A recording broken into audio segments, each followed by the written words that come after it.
Hello, my team fans. It's Loshbaum. I'm back with Kemp. He is out, and I have put in Kelly Oubre Jr., who is most notably suspended tonight because of his altercation with Kelly Olynyk in the last Celtics-Wizards playoff game.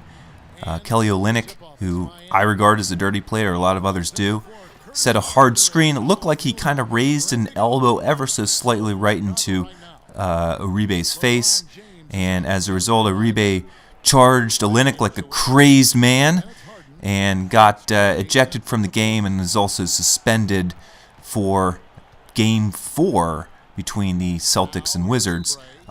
So I'm going to give him the start. My opponent's lineup is not very good, so I figure why not equalize myself, have a little fun here, see what Oubre can do.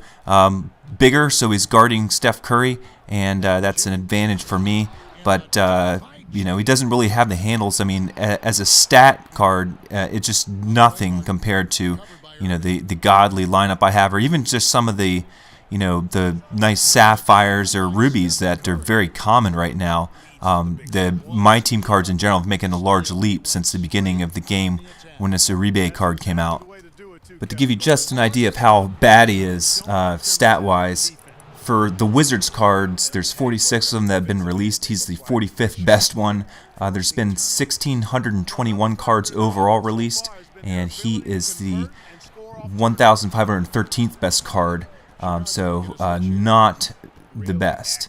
But I'm going to give him some run because I think it's fun to mix it up a little bit and pay homage to the tough play of the Wizards. You see that hard screen there set by David Robinson sending the defender to the floor. I kind of like that play. So I think that decision by Oubre to charge after Olynyk was actually a really good one because it's got a fire lit in the Wizards. They were already up big, but for the previous two games they had something like 20-point leads at one point early in the game, only to give it up in overtime in Game 2 and in the third quarter in Game 1.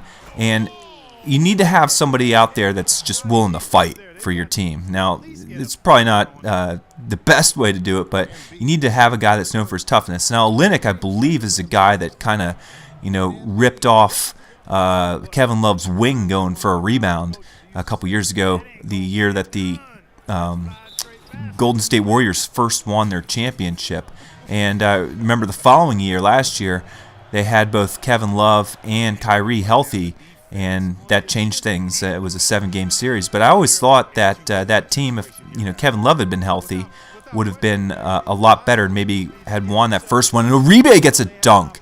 Now, I've played a few games with him, and his dunk package is really nice.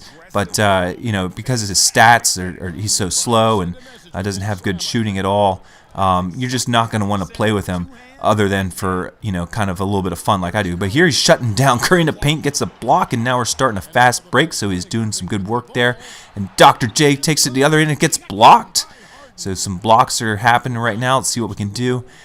Giving it to LeBron in the post. Oubre, we're going to call for the cut. Runs past Curry and then slams it down in traffic.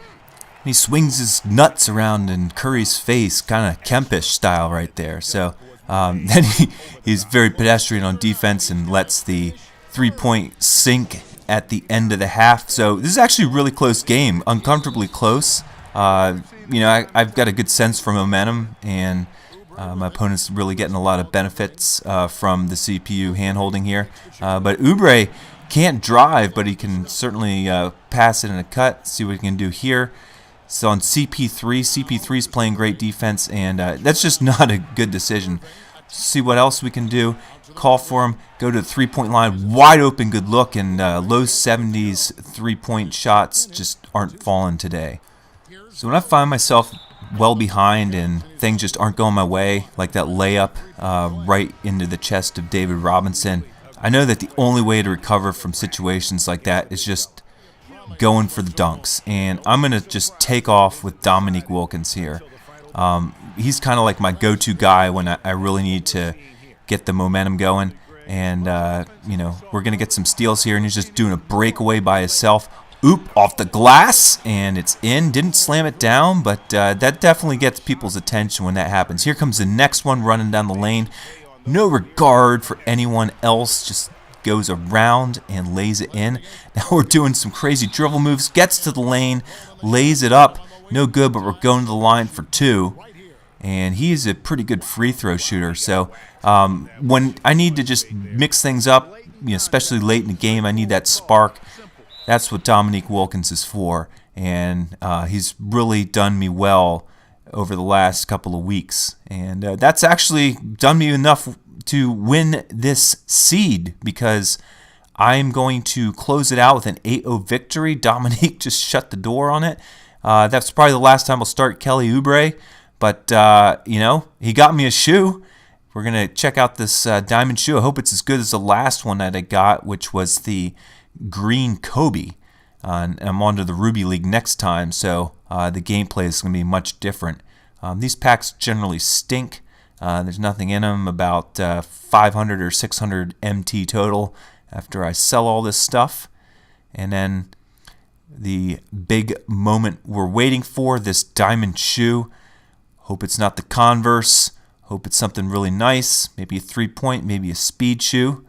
What do we get? Air Jordans. This is exactly what I was looking for. The best shoe I think I could have received. We got +9 acceleration, speed with ball and steel. These are ideal on the Magic Tracy McGrady. I'm thinking about putting them on Magic myself. But got one more shoe to get before I think about who I'm going to put it on.